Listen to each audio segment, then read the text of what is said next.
Bueno, muy buenos días. Mi nombre es Juan Sebastián Osorio Victoria, soy médico radiólogo egresado del Hospital Juárez de México. Actualmente soy médico residente de la alta especialidad de imagen e intervencionismo de mama del Centro Médico Nacional 20 de noviembre.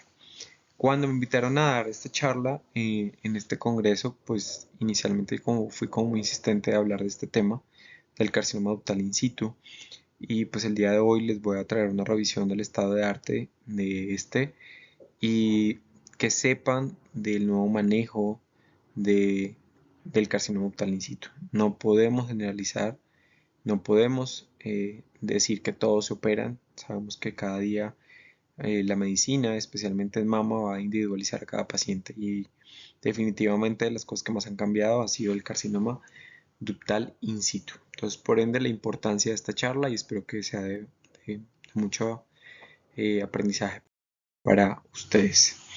Empezamos con un poco de generalidades, pues el carcinoma ductal in situ se caracteriza porque hay una proliferación de células epiteliales malignas confinadas en el interior del conducto, persistiendo intacta la membrana basal, y esa va a ser la gran diferenciación entre un in situ y un invasor. El punto aquí es que es un tema bastante controversial. ¿Por qué?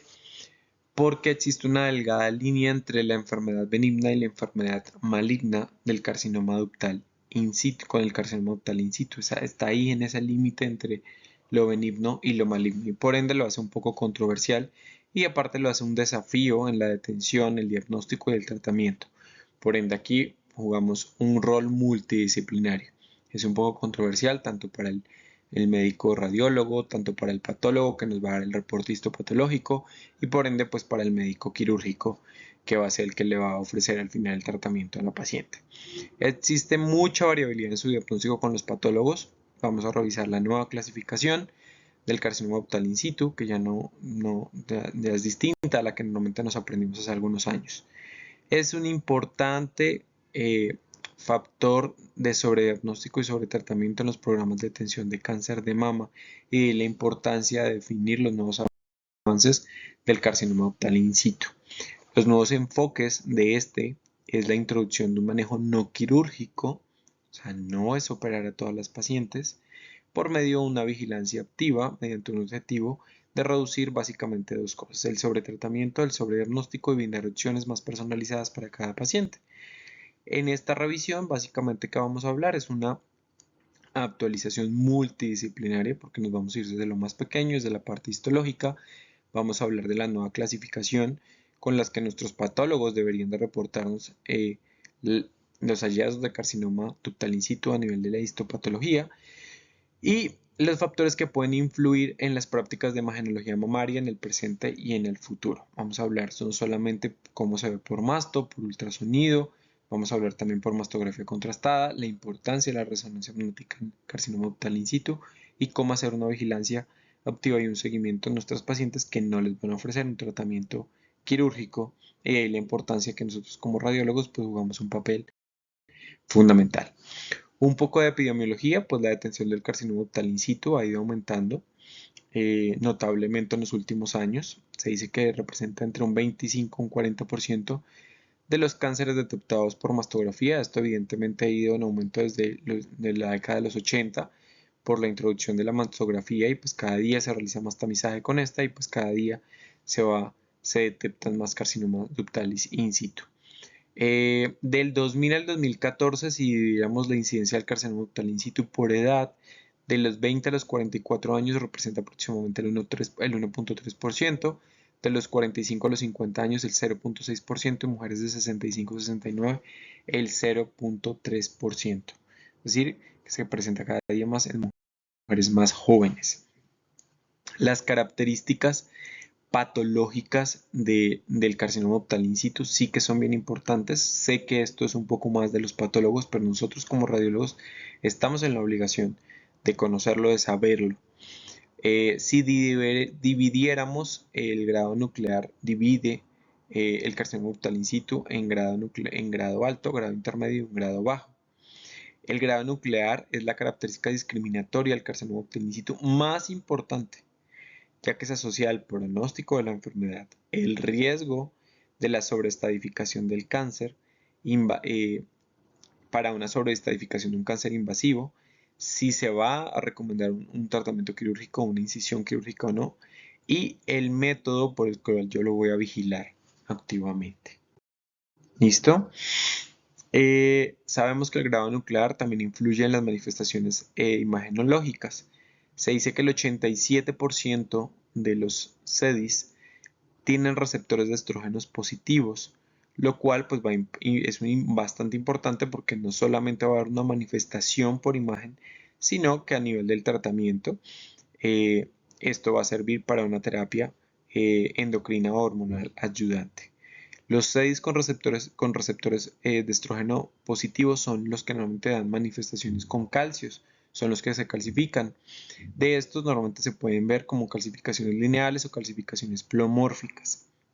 Aunque hay unos CEDIs de bajo grado que vamos a ver más adelante que se pueden manifestar como calcificaciones redondas agrupadas. Y hay un porcentaje mínimo que es casi de un 13 a un 10% que se manifiestan con receptores de estrógenos negativos y estos normalmente no dan manifestaciones con calcios. ¿Listo? La necrosis de tipo comedo se refiere a la presencia de necrosis expansiva central y se encuentra aproximadamente en un tercio de los diagnósticos del CEDIS y se asocia más comúnmente a los de alto grado. Esto sí que es bien importante y no solamente para el tema de hoy, creo que para todos los cánceres en general y los radiólogos sí que jugamos un papel importante aquí. Nosotros somos los que tomamos la biopsia, ya sea de unos calcios por estereotaxia o sea por ultrasonido de algún nódulo o alguna lesión de sospecha. Y aquí es bien importante la subinterpretación. Hay una, por ejemplo, en el carcinoma ductal in situ, hay una delgada línea entre una hiperplasia ductal con atipia, que es una lesión de riesgo, y la subinterpretación de un CEDIS, lo cual es un desafío para el patólogo y lo cual pues es muy importante la calidad de la muestra que le llevemos nosotros o que obtengamos nosotros como radiólogos. Entonces la submuestra de las biopsias con aguja gruesa también pueden contribuir en la incertidumbre diagnóstica si no es suficiente material representativo. Y aquí es muy claro en la recomendación. Cada día se recomiendan agujas de mayor calibre. eh, Normalmente utilizamos agujas de corte. Normalmente utilizamos agujas de 14 gauge, ya sea por Isto o sea por Magnum, lo cual es pues la tendencia es utilizar agujas de mayor calibre, agujas de 10 gauge, de 8 gauge. Hace poco estuvo en el congreso de mastología y hablaban hasta agujas de 7 gauge. Obviamente pues son agujas mucho más gruesas, mucho más grandes, van a tener una calidad de la muestra mucho más suficiente, una mejor calidad de la muestra y pues todo se va a, cada día más se va a que nosotros como radiólogos hagamos no solamente biopsias diagnósticas, sino ir a biopsias terapéuticas, ¿no? Y pues va a ser mucho más fácil llevarnos lesiones, quizás por métodos de agujas como Encore, por ejemplo, que utiliza de 10 gauge, y en nuestro servicio en el 20 de noviembre las utilizamos. Creo que ustedes también ahí en el 1 de octubre también tienen Encore y podrían llevarse perfectamente lesiones que miden de 1 a 2 centímetros y hacen no solamente una biopsia diagnóstica, sino que van a hacer una biopsia terapéutica llevándose la lesión por completo, mandándole una mejor calidad de muestra al patólogo para que nos dé un mejor diagnóstico histopatológico y obviamente esas lesiones que nos llevemos completamente con la aguja, pues tenemos que marcar el sitio donde estuvo esa lesión, ¿no? Porque pues así como nos puedan decir que es una adenosis, que es una fibrosis, que son cambios fibroquísticos, pues probablemente también nos pueden decir que es un carcinoma ductal in situ, que es un carcinoma invasor y que muy probablemente pues vaya a una resección de márgenes o a una biopsia excisional. Entonces es importante no recordar ese concepto, aquellas lesiones que nos llevemos con agujas de mayor calibre completas, utilizar un ultraclip y marcar donde dejamos o en el sitio donde estaba la lesión, porque no sabemos todavía el resultado histopatológico. Ese sería el escenario ideal, tener agujas de mayor calibre. Si no lo tenemos, ¿no? No en todos lados vamos a encontrar agujas de 10, de 8 o de 7 gauge. Probablemente las que más encontramos, con las que más biopsiamos, son las de 14 gauge, independientemente de la marca de la pistola con la que utilicemos, ¿no? Para las biopsias. Entonces aquí es bien importante recordar que cuando biopsiemos, con agujas de 14 Gauss, que son agujas mucho más pequeñas, pues son agujas que van a tener un menor calibre, la muestra va a ser menor, entonces siempre dividan la lesión, y esto es independientemente para un carcinoma ductal in situ, sino para todas las lesiones de sospecha que biopsiamos. Dividan la lesión siempre en 3 tercios, en un tercio superior, un tercio medio o un tercio central y un tercio inferior. Lo mínimo y lo recomendado en las guías son 6 cilindros de muestra. ¿Listo? Cuando utilicemos agujas de 14 Gauss. Y en estas agujas de 14 Gauss, entonces vamos a dividir la lesión, como les estoy diciendo, 6, 2 de la parte superior, 2 de la parte media o la parte central y 2 de la parte inferior. Y así vamos a evitar ese submuestreo y esa subinterpretación en nuestras lesiones sospechosas. Para el carcinoma ductal in situ, como les decía, hay una delgada línea entre una hiperplasia ductal con atipia, que sabemos que hay un compromiso de menos de 2 ductos, pero para carcinoma ductal in situ tiene que tener comprometido al menos 2 ductos o más de 2 ductos.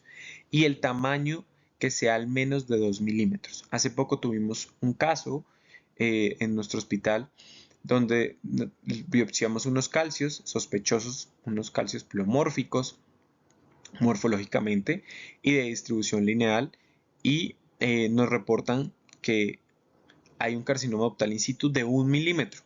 Y en realidad lo hablamos con la oncóloga fue y nos dijo, y en realidad dijimos, no, o sea, pues, el patólogo nos puede reportar que hay un carcinoma ductal in situ de 1 milímetro, cuando las guías nos dicen que al menos tiene que ser 2 milímetros, es una submuestra. Los patólogos después dijeron, sí, es una muestra insuficiente y que hay que hacer, rebiopsiar a la paciente. ¿Listo? Entonces esto es bien importante porque no solamente me puede pasar de una hiperplasia ductal con atipia a un CEDIS, que creo que no habría tanto problema. ¿Por qué? Porque las hiperplasias ductales con atipia, como son lesiones de riesgo, normalmente van a biopsia excisional y muchas de estas se convierten en CEDIS. Pero ¿cuál sería el punto de yo decirle un carcinoma ductal in situ y que sea un invasor? Entonces de ahí la importancia de tener en cuenta esto para las muestras, muchos de los que nos dedicamos a tomar biopsias de mama. Al principio hablábamos de las generalidades, ¿no? Del carcinoma ductal in situ. Entonces sabemos que el carcinoma ductal in situ es esa proliferación de células, pero están contenidas en el conducto. Y esta contención está dada por la membrana basal. Entonces aquí les traigo un claro ejemplo. Sabemos que hay diferentes tipos de células en las UDTLs, en las unidades ductolobulares, y hay células, en un principio se hablaban solamente de las células epiteliales, que son las células más internas. Se decía que el carcinoma, las células malignas provenían de las células epiteliales. Después hablamos de las células mioepiteliales. Se decía que que las lesiones benignas venían de este tipo de células, pero hoy en día sabemos que hay tumores malignos que tienen células que tienen componente tanto epitelial como mioepitelial.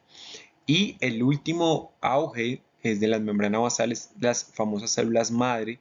¿Por qué? Porque pues van a decir, bueno, porque hay cánceres invasores que comportan o se manifiestan muy distintos en cada paciente, ¿no? Entonces aquí están estudiando este tipo de células.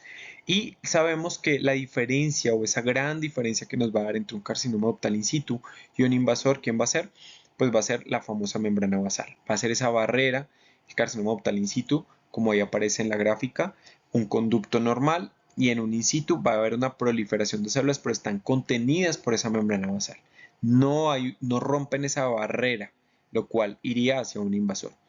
Y en esa imagen que les traigo, un corte histológico, obviamente no somos patólogos, yo no soy patólogo, pero pues pueden ver cómo se ve la celularidad del conducto terminal y de la sino, ¿no? Cómo se ve y cómo se ve el tamaño normal. Porque ahorita pues les voy a mostrar la nueva clasificación recomendada por la OMS para el carcinoma ductal in situ.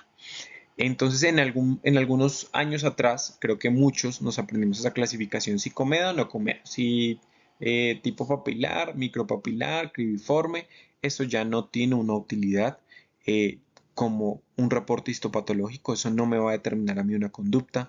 Sabemos que los reportes de carcinoma ductal in situ en la actualidad nos tienen que reportar si es de bajo grado, si es de grado intermedio y si es de alto grado. ¿Listo? Cada uno de estos va a tener una manifestación en imagen distinta. Y obviamente con lo que les decía, no somos patólogos, no vemos todos los días laminillas, cortes histológicos, pero sí tenemos que correlacionar esto con la imagen y es nuestro deber conocerlo por lo menos. Quizás no aprendérnoslo de memoria, pero sí conocerlo. Los de bajo grado son núcleos redondos regulares o levemente irregulares de un que están aumentados de tamaño de 2 a 3 veces más que el glóbulo rojo sin comedonecrosis. Los de grado intermedio comparten la misma similitud que los de bajo grado, son núcleos redondos regulares o levemente irregulares de hasta 2 a 3 veces el tamaño de un glóbulo rojo, pero puede haber una comedonecrosis sustancial. Y los de alto grado son los aquellos que tienen ya un pleomorfismo en sus núcleos de más de 3 veces el tamaño del glóbulo rojo, que con eso ya lo podemos categorizar en un alto grado. Que puede haber una comedonecrosis sustancial generalmente presente, pero no requerido para el diagnóstico. Bien importante. Y mire cómo pueden ver ese pleomorfismo del núcleo en la laminilla del alto grado, a diferencia de la laminilla del bajo grado y del grado intermedio. ¿Listo? Bien importante porque así nos van a llegar nuestros reportes y siempre hacer una correlación diagnóstica con nuestros hallazgos de imagen con el reporte histopatológico. Eso sí que es bien importante de realizarlo. Y aquí un claro ejemplo del submuestreo. Aquí estamos frente a un carcinoma ductal in situ, pero si yo les trajera, o más que si yo les trajera, si le mandáramos al patólogo solamente ese cuadro que está, ese recuadro negro que está ahí identificado en la imagen, en ese corte histológico, en esa foto, que es una foto micro, en esta foto histológica que les traigo, perdón, entonces pues para el patólogo nos diría, no, pues es una hiperplasia ductal con atipia, y pues en realidad no es una hiperplasia ductal con atipia, es un carcinoma ductal in situ, ¿listo? Lo que les digo, con este no hay tanto problema, pero quizás con otro tipo de lesiones de riesgo, sí. Entonces sí es bien importante tener en cuenta lo del submuestreo, que va a generar mayor incertidumbre, más demora en el proceso del diagnóstico de la paciente y quizás hasta desinformación de la misma paciente. La progresión de la enfermedad del CEDIS. En las lesiones puras del carcinoma ductal in situ, las células neoplásicas, lo que les digo, están contenidas por el árbol mamario, por esa membrana basal, y para que haya una progresión del carcinoma ductal in situ, pues se tiene que romper esa contención, y esa contención la llamamos membrana basal, y haber una migración de esas células tumorales al estroma.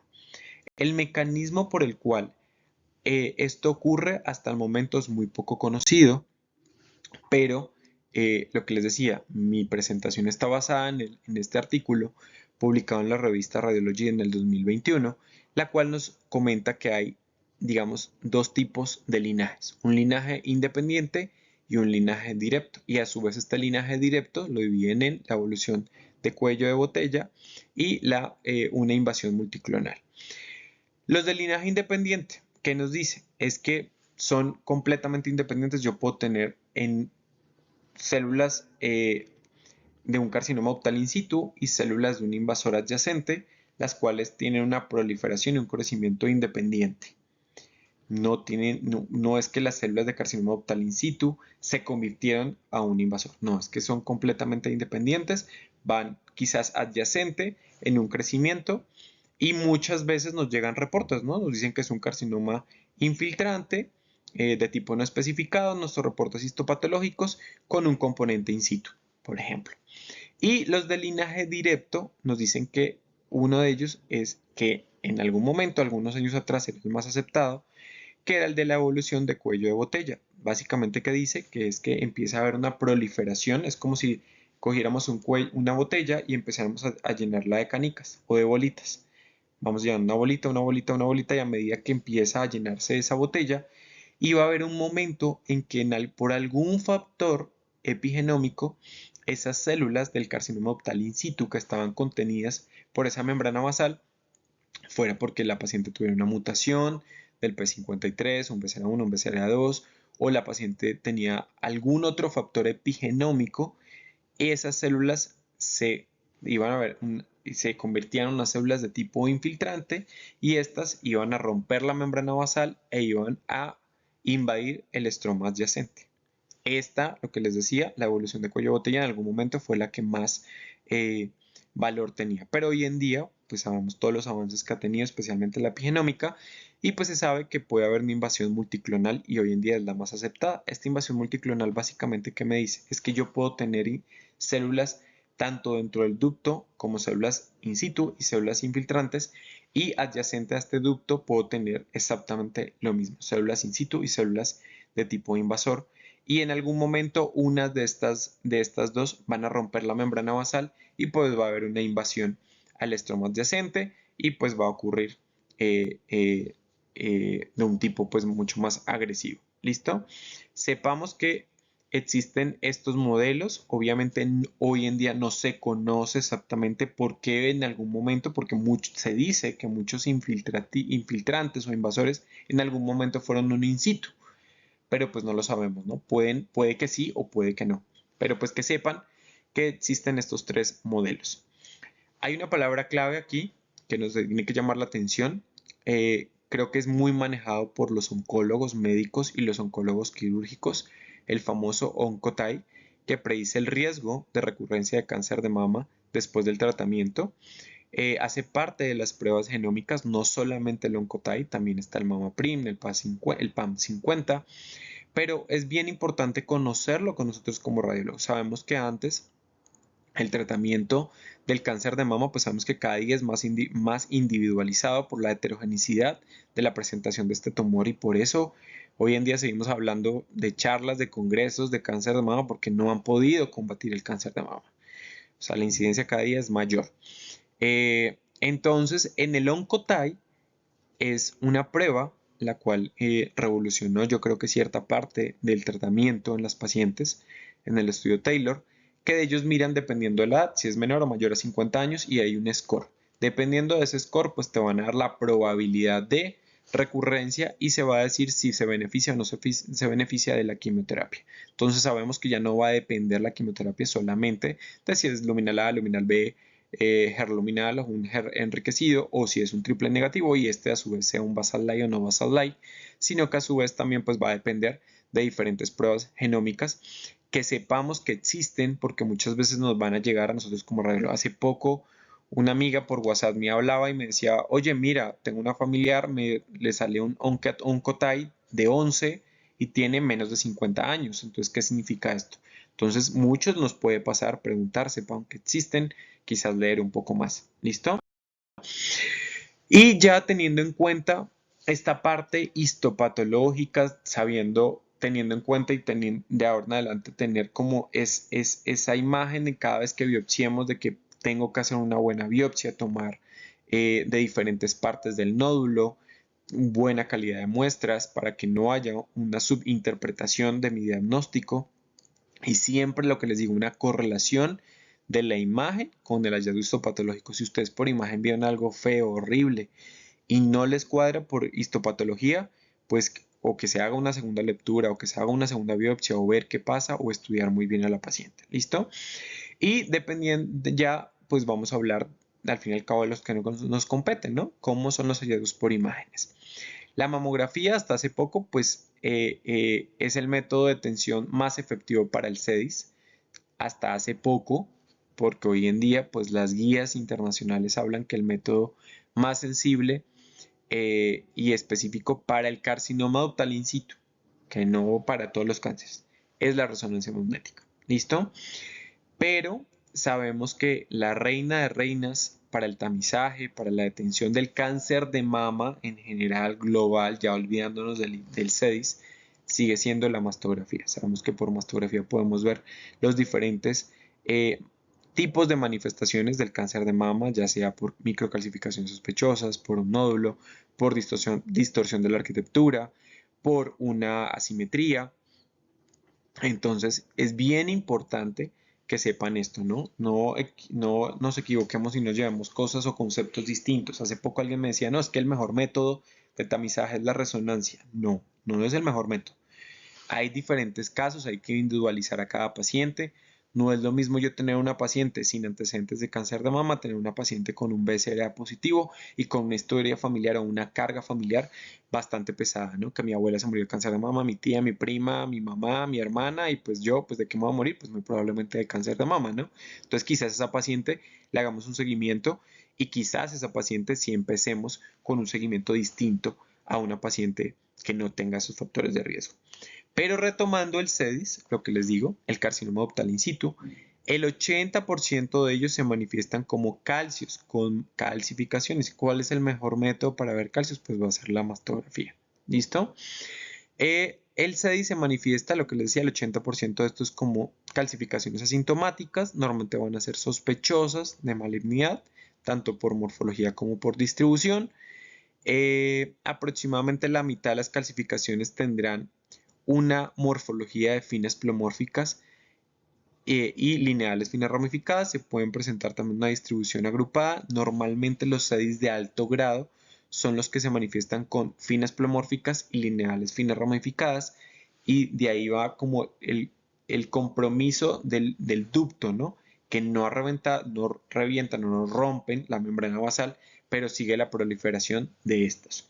Y normalmente los de bajo grado son los que se manifiestan como calcificaciones redondas agrupadas. Es más, si yo les preguntaría cuáles son los calcios que seguimos normalmente los radiólogos y que no biopsiamos, pues son las redondas agrupadas. Normalmente les damos una clasificación de un BIRTS 3. Pero esto es un tema bastante controversial. En muchísimos escenarios he tenido la oportunidad de estar en el FUCAM, en el Hospital General de México y pues en mi centro, que es el Centro Médico Nacional 20 de noviembre, y siempre hemos llegado a la conclusión que muchas veces podemos tener unos calcios estables. Yo puedo tener una paciente que me trae mastografías del 2019, 2020, 2021 y son unos calcios que quizás por morfología y por distribución los vea sospechosos, pero yo digo, no, pero son unos calcios que están estables, no han cambiado en tamaño, en densidad, pues los voy a seguir y no pasa nada, ¿no? O quizás, señora, usted ya eso es benigno y no tiene nada. No, creo que no. Ante la sospecha de unos calcios por morfología o por distribución, ante la sospecha, biopsiarlos. Es mejor biopsiarlos y es mejor que te digan, no, era una adenosis, y creo que si nos equivocamos, que sea a favor de la paciente, nunca en contra de nuestro paciente. Sin embargo, aunque yo les diga que los de alto grado normalmente son finas pleomórficas y lineales finas ramificadas, y los de bajo grado normalmente son agrupados redondos, no por imagen yo puedo decir, no, aquí estoy frente a un grado histológico alto o intermedio, no, aquí estoy frente a un grado bajo. Pues no, quizás algunos radiólogos nos creamos patólogos, pero no lo somos, y definitivamente el diagnóstico histopatológico es el que toma aquí la parada. Que depende el diagnóstico histopatológico muchas veces de nosotros, claro que sí, si hacemos una muestra de calidad y tomamos biopsias adecuadamente. De estos, de lo que les decía, los que no calcifican, el 80% se van a presentar con calcificaciones. Recordemos que las calcificaciones van a depender de si tienen estrógenos positivos y estrógenos negativos, receptores de estrógenos positivos o negativos. Los que son de receptores de estrógenos positivos normalmente son los que calcifican, y los que tienen receptores de estrógenos negativos son los que normalmente no calcifican. Entonces, si dijéramos que aproximadamente en un 10% de los 6 que no calcifican, ¿cómo se pueden presentar? Como una masa en el 67%, como una simetría focal en el 24% y como una distorsión de la arquitectura en el 15%. Y les digo una vez más, las características morfológicas de las calcificaciones y la distribución están directamente relacionadas con el grado nuclear y el estado del receptor hormonal en el caso de cada paciente. Pero no por imagen yo puedo decir estoy frente a un alto, intermedio o bajo grado. Sí o sí, eso no lo va a decir nuestro patólogo. Así a grandes rasgos, creo que muchos ya lo saben, la composición química de las microcalcificaciones antes la dividían en una tipo 1 y en unas tipo 2. Decían que tipo 1 oxalato de calcio, benignas, hidroxiapatita de calcio tipo 2 maligna. Pero esto es muy refutable. Hoy en día sabemos que tenemos lesiones invasoras e infiltrantes que pueden tener tipo 1 tipo 2. Entonces, no simplemente para que lo sepamos, pero pues y si hay una presentación por imagen entre un tipo 1 y un tipo 2, unas son más densas que otras, quizás las otras son menos densas, son aquellas que necesitemos de conos de magnificación. Y aquí, hablando de calcios, es bien importante esto. Yo no puedo seguir calcios porque he visto eso, que siguen calcios. Claro, mastográficamente, pues sabemos que el ultra no es el mejor método para valorar calcios, la resonancia magnética no es el mejor método para valorar calcios, los vamos a seguir por mastografía, pero siempre que sigamos calcios, vamos a hacerle un control mastográfico, sea digamos en 6 meses, a la mama derecha, un ejemplo, si ahí tenemos unos calcios en el cuadrante superior externo, tercio medio, sospechosos, pero tienen que ir con su cono de magnificación. ¿Listo?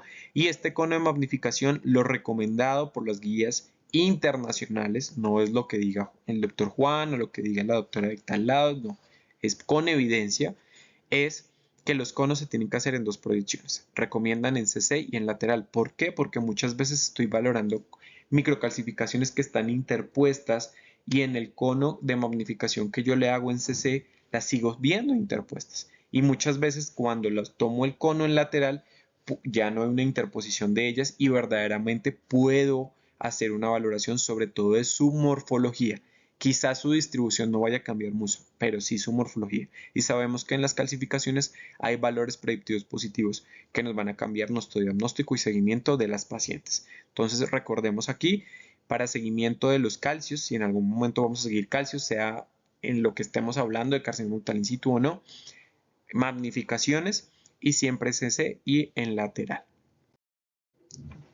Aquí simplemente les traigo un ejemplo de unas microcalcificaciones sospechosas de la mama izquierda en el cuadrante superior externo, en el tercio medio. Aquí obviamente no es una mastografía, es una magnificación, es un cono de magnificación donde vemos unas calcificaciones por morfología, finas pleomórficas y por distribución lineal.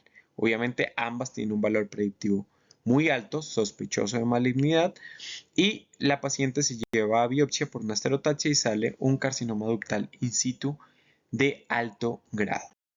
¿Listo? Por ultrasonido. Es otro mecanismo, otro método de imagen que podemos verla. La manifestación más común por ultrasonido puede ser un nódulo hipervascular irregular, hipoecoico de orientación paralela, sin características posteriores.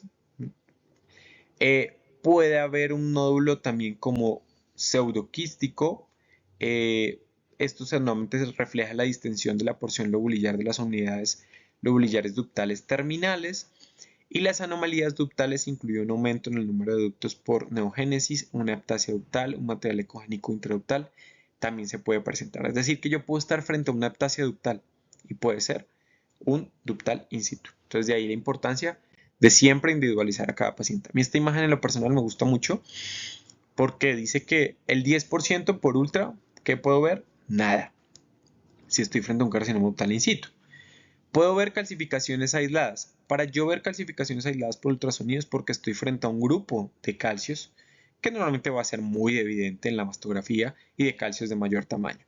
¿Puedo ver calcificaciones intraductales? Claro que sí. Y esto sí que juega un papel fundamental sobre todo en las lesiones no masa, que ahorita vamos a hablar un poco más adelante de ellos. Puedo ver un nódulo con componente sólido, un componente quístico y estar frente a un carcinoma ductal in situ. Puedo ver microquistes y estar frente a un carcinoma ductal in situ. Puedo haber dilataciones ductales y estar frente a un carcinoma ductal in situ. Distorsión de la arquitectura no es lo más común, pero puede ser un carcinoma ductal in situ y las lesiones no masa. Las lesiones no masa en el BIRAT5 no hablan de las lesiones no masa. En el paper de los adelantos del BIRAT6 ya se habla de las lesiones no masa. Estamos esperando todavía la publicación de del BIRAT6, pero los artículos están desde el 2020. Se está hablando de lesiones no masa. Hay un artículo de Radiographs que creo que revolucionó muchas cosas, bastante interesante, donde habla de las lesiones no masa. Y las lesiones no masa sabemos que hay que valorar ciertas cosas. Una es la distribución, si es una distribución focal, si es una distribución segmentaria, si es una distribución lineal o regional. Su ecogenicidad. Tenemos que valorar si es ecogénico, hiperecogénico o es heterogéneo y sus hallazgos asociados.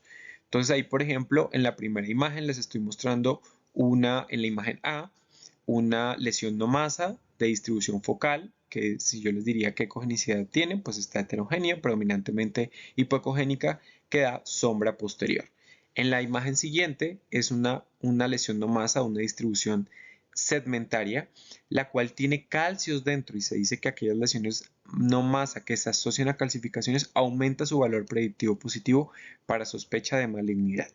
Y de los hallazgos asociados, vamos a, aparte de las lesiones no masa, de valorarle su distribución y su ecogenicidad, pues vamos a valorarle si tiene asociados a dilatación ductal, si está asociado a distorsión de la arquitectura, si está asociado a sombra posterior y entre otras. Creo que una de mis compañeras les va a hablar más adelante de lesiones no masa y va a haber una plática, creo que es un tema bastante interesante, pero sepan que las estadísticas hasta el momento dicen que gran parte de las lesiones no masa que biopsiamos hoy en día, casi en un 50%, son carcinoma ductal in situ, es decir, que es una manifestación muy frecuente que podemos encontrar en el ultrasonido.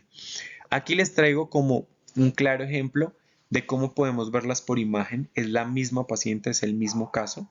Cómo podemos ver por masto unas calcificaciones finas plomórficas de un carcinoma ductal in situ, que la traducción ecográfica vemos una lesión no masa, focal, heterogénea, predominantemente hipoecogénica, que se alcanzan a ver ciertos focos ecogénicos, muy probablemente que corresponden a esas calcificaciones que vemos que por mastografía, y a esa paciente le hacemos una resonancia magnética y los realces no nodulares sí que juegan un papel fundamental en los carcinomas ductales in situ, porque podemos ver ese realce segmentario con ese vértice que apunta hacia el pezón en una morfología triangular, eh, característicos del carcinoma ductal in situ. Entonces mire cómo podemos hacer esa correlación en los tres diferentes métodos de imagen y estamos frente a un mismo diagnóstico. La mastografía con contraste. Esto es una herramienta útil para el diagnóstico y el tratamiento del CEDIS. Compensa las debilidades de la mastografía. ¿Por qué? Pues porque aquí le vamos a pasar contraste endovenoso a la paciente y pues vamos a ver quizás esa simetría, quizás esas microcalcificaciones o si tenemos un hallazgo, una simetría focal asociada a unas calcificaciones de sospecha y al pasarle yo medio de contraste pues voy a ver la cinética de esa lesión, si realza o no. Y pues a su vez tiene una ventaja a diferencia de la resonancia magnética, pues que sabemos que no es un mecanismo ideal para valorar las calcificaciones. En particular, la mastografía con contraste puede ser útil para definir mejor la extensión de la enfermedad mediante la identificación de un CEDIS calcificado y no calcificado, y también para identificar el cáncer invasivo oculto mediante la detención de un cáncer invasivo intensificado en el contexto pues, de unas calcificaciones quizás de un carcinoma ductal in situ. Una vez más, y yo creo que esto no es solamente para el carcinoma ductal in situ, métodos ideales para valorar extensión de cáncer de mama va a ser la mastografía con contraste y la resonancia magnética. ¿Listo?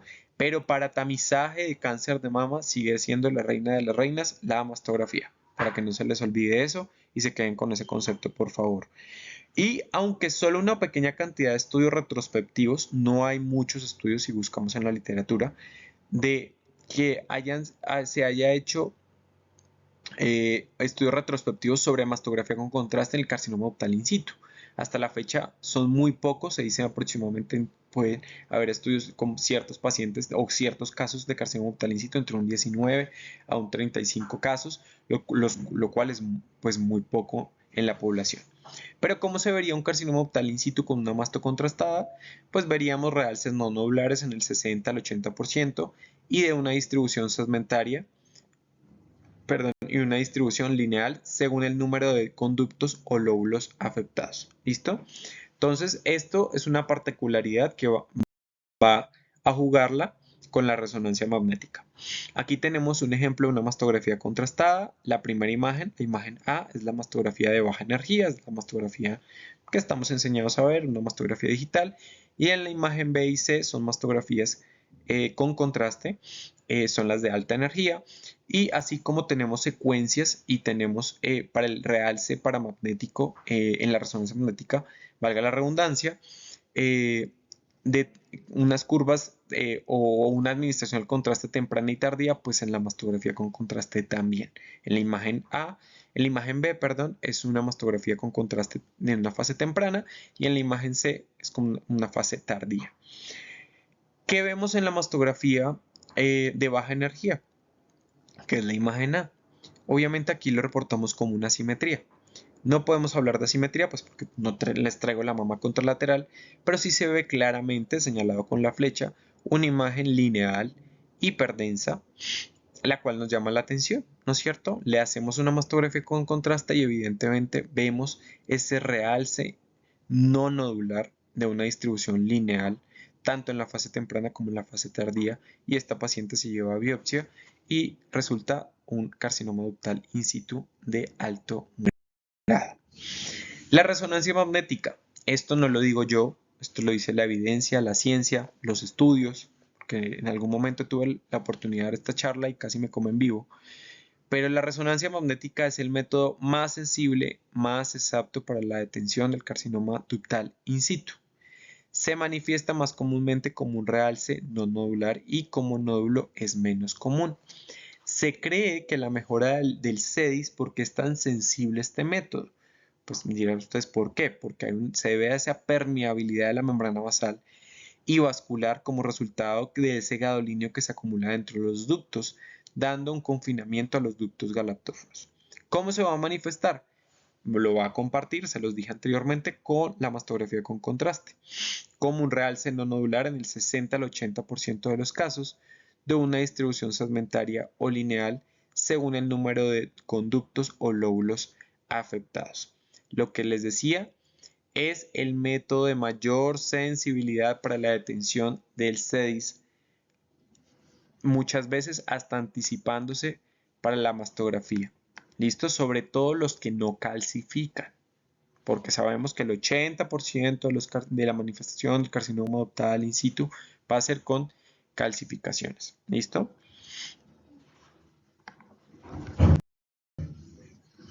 Aquí les traigo un ejemplo de una resonancia magnética en cortes axiales, pero con una ponderación en T1 con contraste y en un MIP. Y esto es bien importante. Este es una paciente de nuestra unidad que la paciente tiene un carcinoma ductal infiltrante con un componente también in situ. Y aquí lo que les quiero mostrar es cómo o la importancia o la utilidad de estos métodos para valorar extensión. Y esto va a cambiar la conducta del tratamiento de la paciente. En la primera imagen, que es una ponderación en T1 con contraste, podemos ver que evidentemente hay un realce, pero lo vemos mucho más pequeño. Y miren el MIP, cómo podemos ver la extensión de ese tumor. A esa paciente ya no le podemos ofrecer una cuadrantectomía, una lupectomía, muy probablemente se va a ir de qué, es más, se fue la paciente, porque en realidad ya está operada de una mastectomía. Y no solamente vamos a ver las características del tumor, la extensión, su comportamiento, la cinética de lavado. Esta paciente tenía unas curvas tipo 3, pero aparte vemos esa neovascularización. Si ustedes ven los vasos de la mama derecha a los de la mama izquierda, completamente distinto, ¿no? Y es características de un tumor. Recuerden que yo siempre he dicho, mientras quizás unos estamos dormidos pensando, muchos están dormidos escuchándome, el tumor no duerme, se está replicando sin alguno de los pacientes que me están, o alguno de los médicos que me está escuchando, pues tengan una lesión cancerosa, pues está replicando mientras quizás ellos estén durmiendo. Entonces de ahí la importancia. Difusión, que cuando hablamos de resonancia magnética de mama, pues tenemos que hablar de la difusión. Una vez más, sabemos que las imágenes ponderadas en difusión brindan información sobre la microestructura de la lesión mamaria al medir ese movimiento de las partículas de agua o ese movimiento bromiano de las partículas de agua.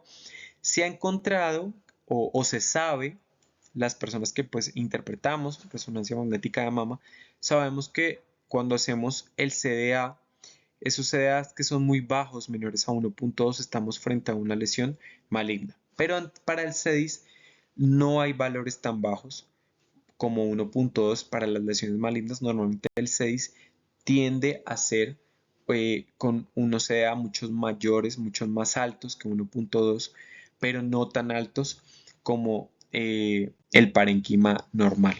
Tuve la oportunidad de hacer un curso de resonancia magnética de mama con CEDIM, y en España ellos manejan un corte de 1.8 para el carcinoma ductal in situ. ¿Listo? Si ustedes van y buscan en la literatura, es muy variable, puede aparecer 1.8, 1.7, pero lo que es importante aquí y el concepto que se tienen que llevar es que normalmente sepan que no se casen con el 1.2. Ah, no, es que esa es una lesión fea, es una lesión que no me cuadra, no, su morfología, su cinética de lavado, pero le hago, miramos la difusión y en el CDA me aparece 1.7. Ah, no, entonces es algo benigno. No, probablemente puede ser un CEDIS. Quizás no sea un infiltrante o quizás no sea algo, como nos han dicho ese concepto de menor a 1.2, quedarnos con algo maligno. Pero que sepan que el 6 normalmente tiende a ser un poco más alto y el punto de corte puede ser entre 1.7 a 1.8, pero no como la parte del estroma normal de la mama, que normalmente maneja un CDA o mucho más alto, ¿no? Hasta de 2.1, perdón, o de 2.3. Dos palabras claves que al fin y al cabo creo que es lo que yo les vengo a hablar el día de hoy: sobre diagnóstico y sobre tratamiento. Durante las últimas décadas se ha vuelto cada vez más claro que la fracción sustancial de lesiones del CEDIS afectadas o detectadas, perdón, mamográficamente progresan lentamente o son indolentes, y muchas de estas pacientes puede que nunca les vaya a manifestar un problema en su mama. Se dice que se hizo una revisión de autopsias y se encontró que entre un 5.9 y un 18% de mujeres que fallecieron por otras causas tenían un CEDIS no detectado.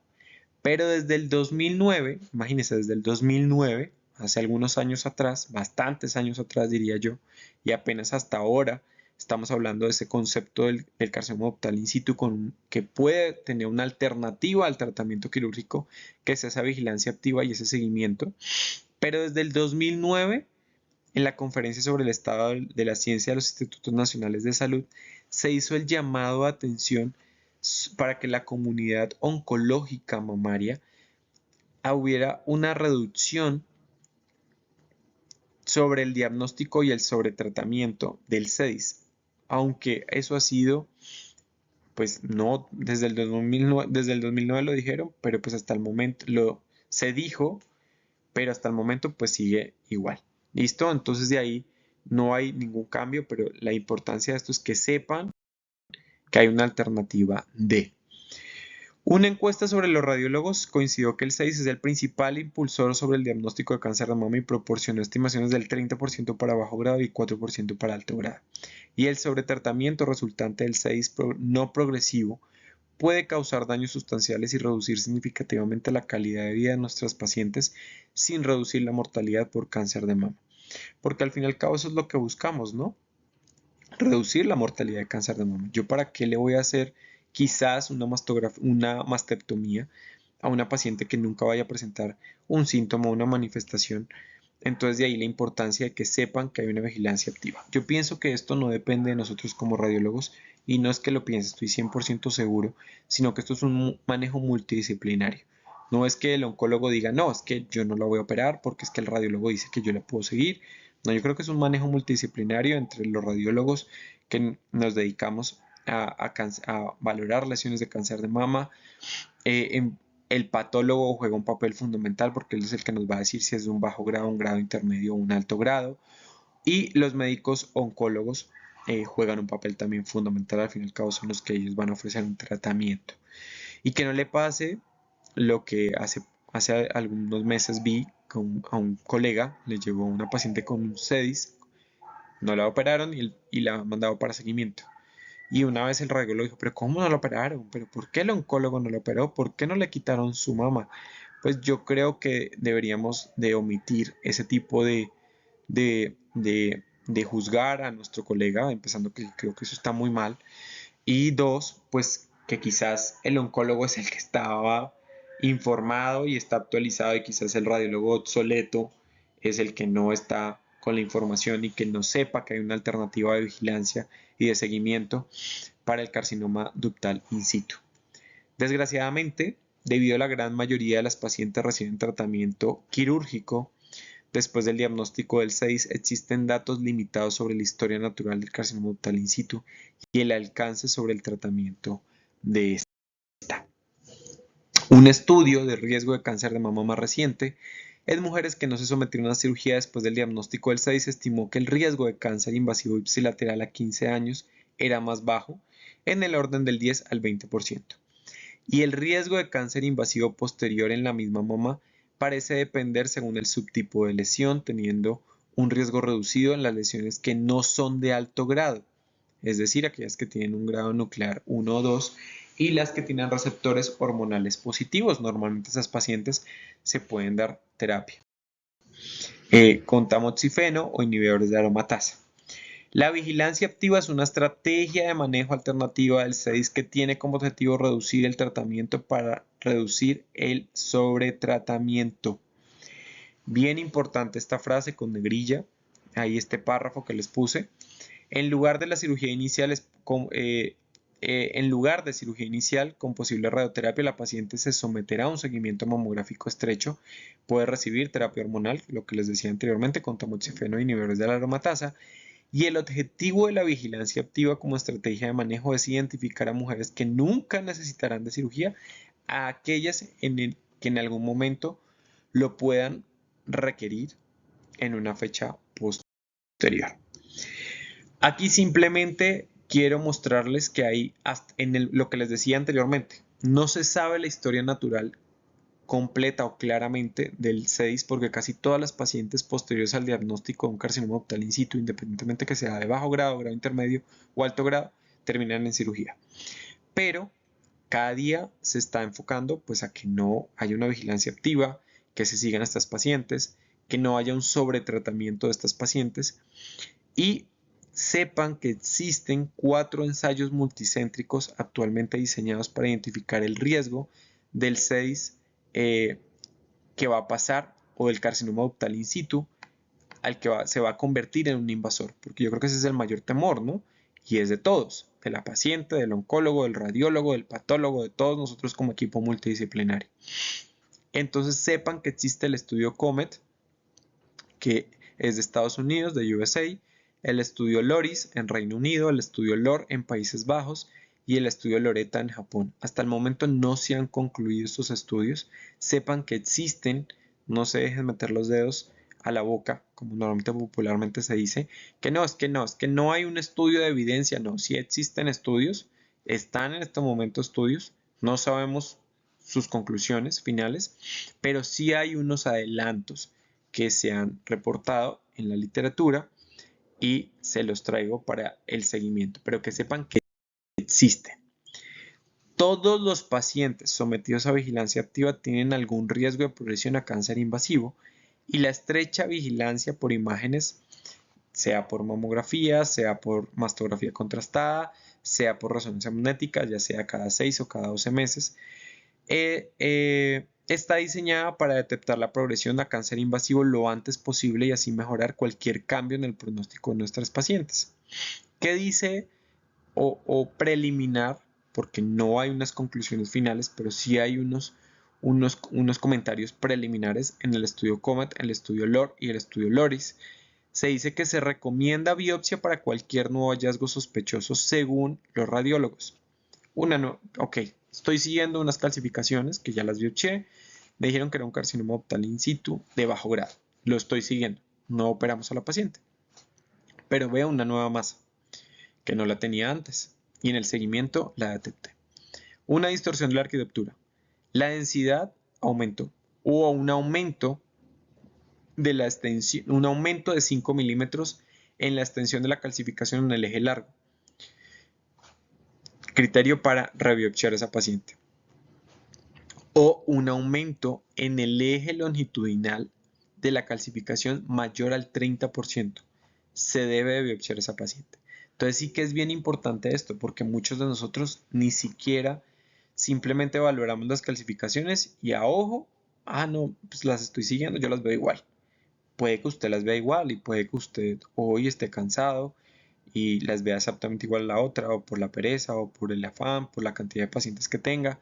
Creo que hay que ponerse a detener un poco más para valorar microcalcificaciones, magnifique, mire, valore por lo que les decía, la importancia de los conos de magnificación. Miremos la densidad, aumentó más de 5 milímetros en su eje largo o aumentó en su eje longitudinal más del 30%, pues rebiopsiamos a esta paciente.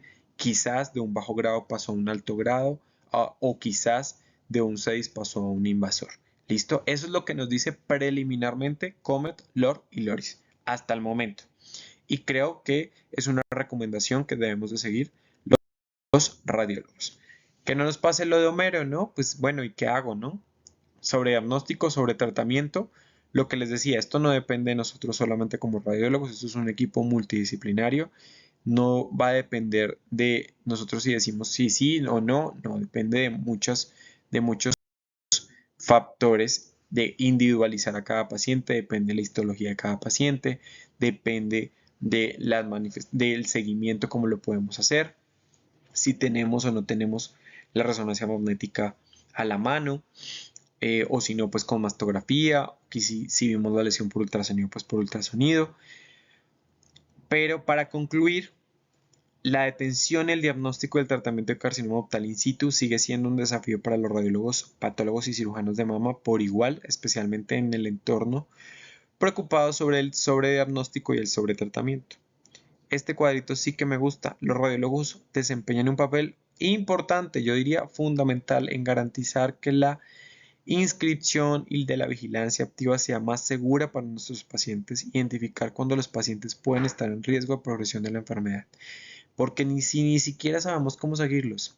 ¿Cómo los sigo? Entonces ya sabemos, un aumento de la densidad, un aumento mayor a 5 milímetros de esos calcios que estábamos siguiendo, un aumento de su eje longitudinal mayor al 30%, veo una distorsión nueva, veo un hallazgo sospechoso, ¿no? Rebiopsia a esa paciente y vamos a ver qué está pasando, si se convirtió en un invasor si pasó de un in situ, perdón, a un invasor, o si tiene un hallazgo asociado. Y pequeñas mejoras en el diagnóstico y el manejo del CEDIS pueden tener un gran impacto positivo en nuestros pacientes dada la alta incidencia, y por tanto los radiólogos estamos en la capacidad de asumir un papel importantísimo en la exploración multidisciplinaria del carcinoma ductal in situ. Y me despido con esto en rojo: individualizar cada conducta que tomemos con cada paciente. Debemos de dejar de generalizar. Sobre todo, yo a veces digo, ¿cómo generalizan en cáncer de mama cuando el cáncer de mama es tan heterogéneo, tan distinto?